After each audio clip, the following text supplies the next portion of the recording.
Hey everybody, in this video I'm going to be showing you guys how to get started selling items on Kijiji fast. So before we get started, I just want you guys to like this video and subscribe to our YouTube channel for more amazing helpful content like this. With that all being said, let's get started with today's video. Alright, so first of all, just open up your internet browser and go to google.com, and here you just have to search for Kijiji here, like this, and then you just have to click on the first link and then just click on sign in the top right corner of the screen.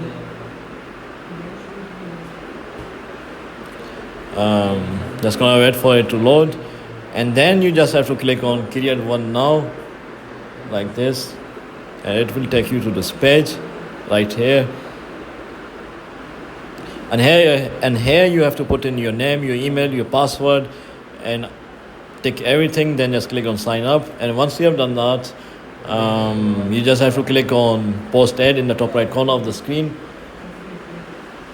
And once you are logged in, you can just start selling your items on Kijiji. You can just post your listing once you have created your account, and this is how you can get started selling items on Kijiji.ca. So if you found this video to be helpful, guys, then thanks for watching, and I'll see you in the next video very soon. Peace.